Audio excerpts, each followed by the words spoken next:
Hello guys, and welcome to my book club where we summarize books for you to get the most out of the book. Okay, so the book we have today is The Mess of Happiness by Sonja Lyubomirsky.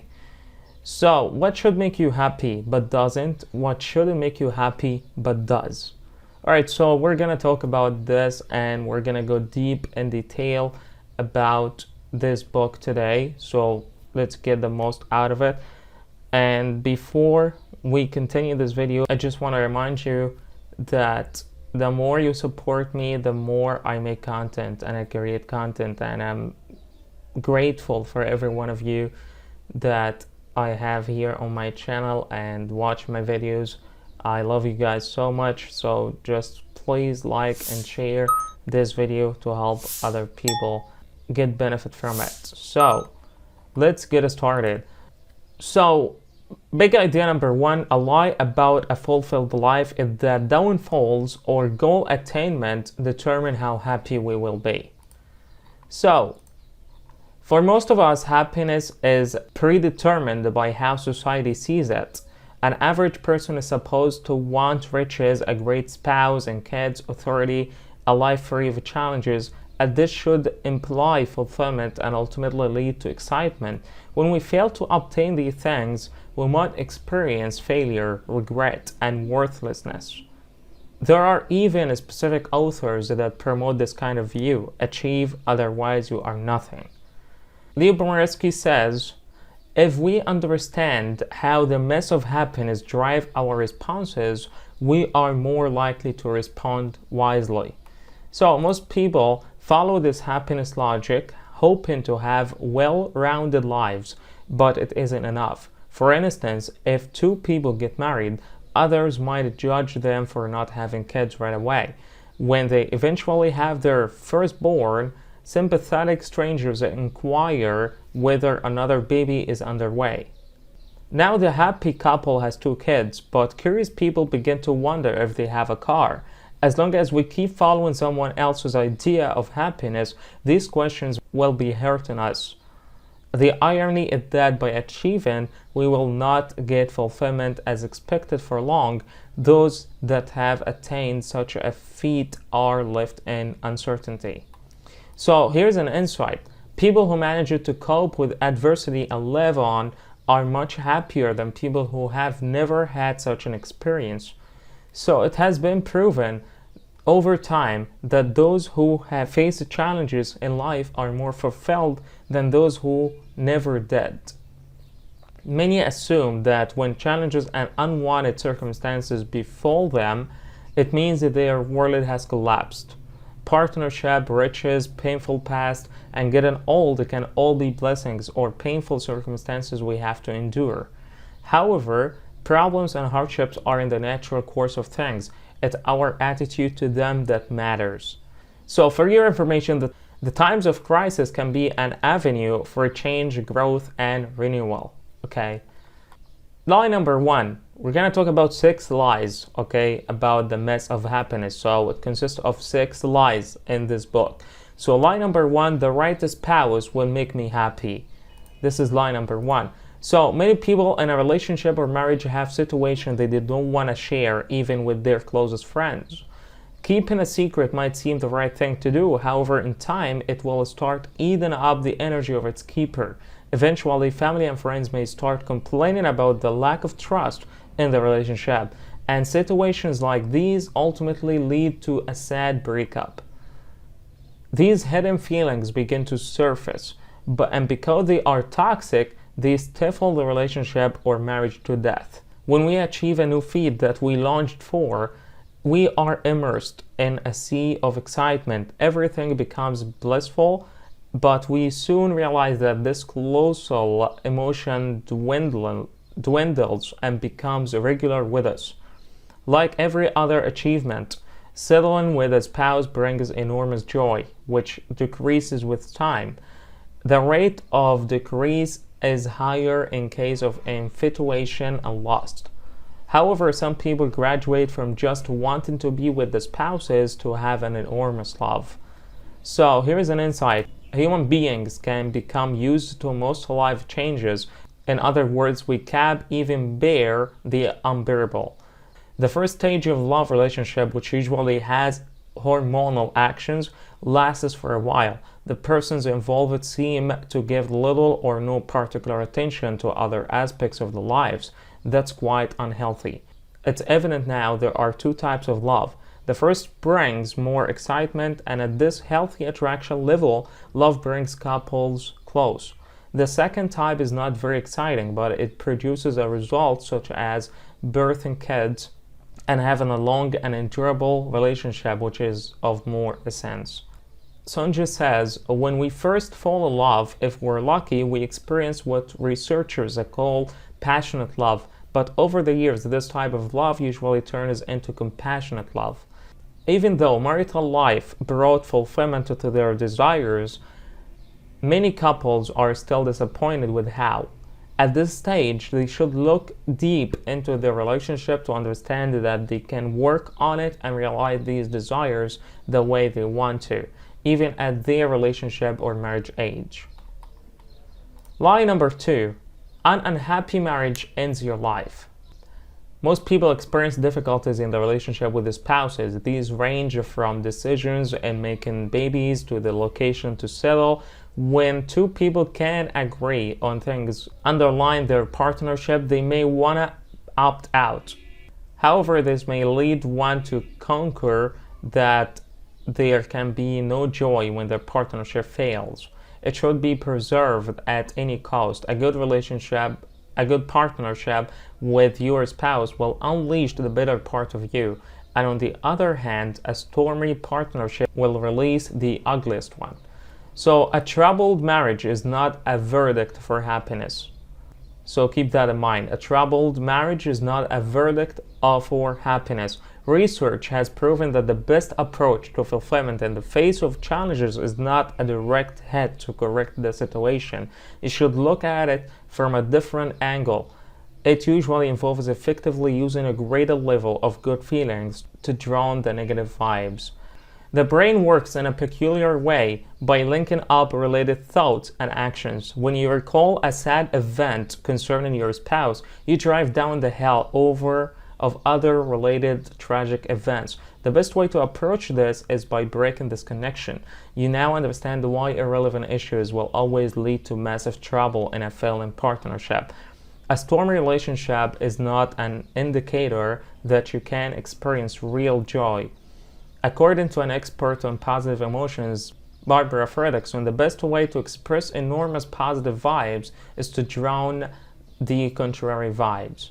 Sonja says, in short, those of us in very unhappy marriages should still strive to increase our positive emotions and positive interactions, but not at the cost of blinding ourselves to our problems. So, did you know, in happily married couples, ratios of positive and negative emotions regarding their emotional and verbal interaction is approximately 5-1, while love-crossed couples ratio is smaller than 1-1. So keep that in mind. So line number 3, having lots of money makes you happy. As we live, traumatic and challenging times arise. We may lose our jobs and our business or retirement plans might fail. Moreover, we could be left without a home or other significant material possessions. It seems as though the world is crashing, as all of these unfortunate events imply stability loss. Metaphorically speaking, we get out of our depths. So, the author says, income and happiness are indeed significantly correlated, although the relationship isn't super strong. A lot has been said regarding the relationship between an exciting life and riches. It's believed that one tends to experience a good life as one amasses wealth. The society also makes this possible as the rich is revered, and it seems they have control over others as they can afford most of what they want, unlike the average person. A wealthy person can afford a house of choice, desired meals, a partner in several businesses, a cater to all those related dependent on them. Psychologists, however, discovered that riches provide a particular type of happiness. The rich merely report they are happy in general. Nevertheless, when asked about moment-to-moment feelings of joy, sadness, hatred, they will hardly agree that they were satisfied. The cause is not far-fetched riches. So keep that in mind. Money makes us happier if it keeps us from being poor. Yeah, that's a good insight. Experts in diverse areas have discussed the connection between affluence and joy. They concluded that it's like two-way traffic where fun can bring fortunes and vice versa. Those with enormous pleasure are more likely to make more riches. The insufficient basic life needs, such as adequate shelter, meals, and clothing, make us appreciate wealth better than when we have these in abundance. It then follows that an increase in wealth makes the penury experience great joy, which wealthy people are not capable of. As wealth increases, the pleasure it brings, such as good living, several businesses, choice life, whether the harmful effects of the distress later displays the right things. We find ourselves fighting to maintain the income, experiencing the tension of the investment risk, and jumping into the struggle to attain a higher position or social status. More often than not, the wealthy don't appreciate the good feelings that come with certain minimal excitement, the little things of life. More so, this is why rich folks get lost in the tension and pressure of maintaining wealth and will not enjoy the good they have accumulated, unlike the average person whose pay rise calls for celebration no matter how small the growth is. Lie number 4, I will be happy when I achieve big goals.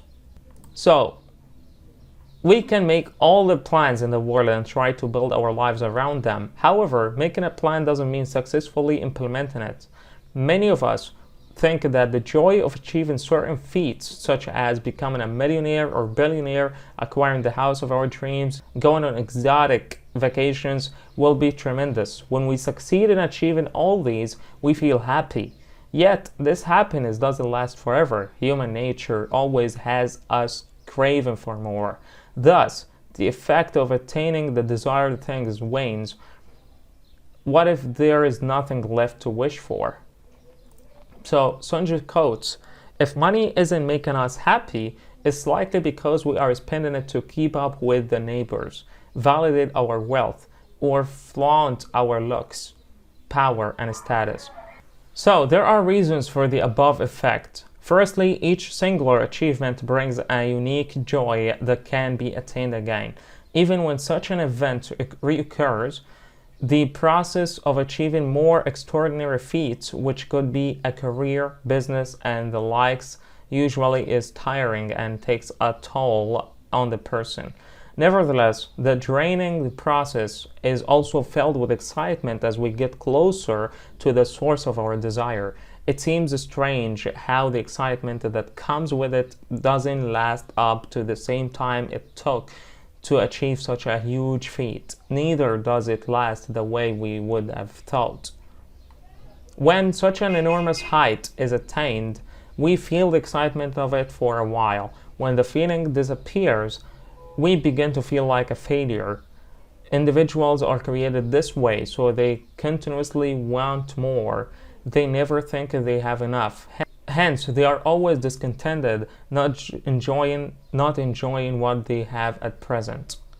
So here's an insight. An exciting event wanes to normal feelings rather quickly, and on the contrary, sad and unwanted events gravitate to the bottom of our aching hearts for a long time. So another cause of these great feelings, fast wanting, is that such tremendous accomplishments bring with them specific changes to our lives. For example, these include moving to a difficult place, changing an individual's usual activities, or getting whole more responsibilities. The truth is that there will always be stress attached to the attainment of extraordinary feats, and it can sometimes be severe, as one may end up in therapy, experiencing a change in feelings. Finally, wealth does bring incredible joy. As you might be able to afford yourself the life of your dreams, you enjoy this earned privilege, but with time, you get addicted to it. Wishing for more, you secretly want to feel the initial excitement, however, that's not possible. We need to make peace with that. Okay, lie number 5. I can't be happy when my medical test result is positive. It's always distressing to receive a test result showing that you have contracted a disease or have a condition developing. Medical practitioners try their best to put forward such news so it doesn't leave the patient hopeless, knowing that such events can turn the lives of many around negatively. Nevertheless, we are yet to understand that we still have control of our lives in such situations. We are the ones to determine what our lives will look like in the future and also what happens at present, no matter the situation. This simple knowledge can be life-transforming. When such news surfaces, we decide our fate. When one keeps a steady gaze on specific aspects of life, these aspects grow while the others that receive little or no attention fades away. So the author quotes, how we respond to crisis moments, whether we keep our heads down when we should lift them up or stay put when we should act, may have cascading effects across our lives. So the insight here, we can train our brains to perceive things differently, both positively and negatively. So the end point is, when we pay no attention to an issue such as failing health, in this case, it's as though with time that area isn't functional or not even in existence in our lives. How we focus on life determines how life happens right before us. At times, time seems to be racing, and at other times, the globe remains still. The fact is, we can keep a steady focus on different things at the same time, and this is nature's way of keeping us mentally stable. Our choice, consciously or unconsciously, is to pick what we want to dwell on. This choice later grows and becomes part of us, while other aspects fade away. It's been discovered that schizophrenia occurs due to a person's lack of ability to select what reaction to concentrate on and the ones to discard. So for your information, peculiar to the condition of schizophrenia is the brain's inability to separate relevant stimuli from irrelevant ones. Lie number 6, and the last lie we have in this book, getting older makes happiness impossible. So we all value our younger years, and many of us tend to regret that they have passed and nothing spectacular awaits us in the future. Some say this weekly, some monthly, and some others once in a while. The critical question is, can we ascertain the most significant stage of our life? Many try to do this by analyzing their lives from the first moment they can remember themselves to the point they are in now. They critically examine the events that occurred at different times of their lives, and from there, like in a graph in math, they fish out the most remarkable part of their lives. This approach is wrong because individuals aren't objective when reviewing the last and making decisions based on history. So replay happy moments, analyze unhappy ones, learn from them. So it's been discovered that we recall all days more exciting than they were. Many people have already mapped out how they want their lives to run. To achieve this, they eliminate other events that aren't in tandem with their ideals, though they took place in their lives. You can ascertain this yourself by looking back to the time you would say you had the most extraordinary experience ever. You would realize that there were unwanted events, sad and angry moments, but even within these moments, you should be able to see something beneficial. What then is the way out? Lyubomirsky suggests 2 ways to thinking soberly about the past, through endowment effects and contrast effects.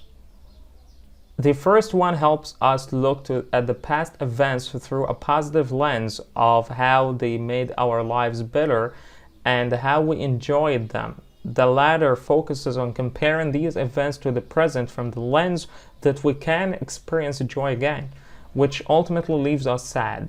We don't know the implications of what events will bring in the future. It may have been great in time past, but comparing it to the present state may leave us with loads of sadness and despair.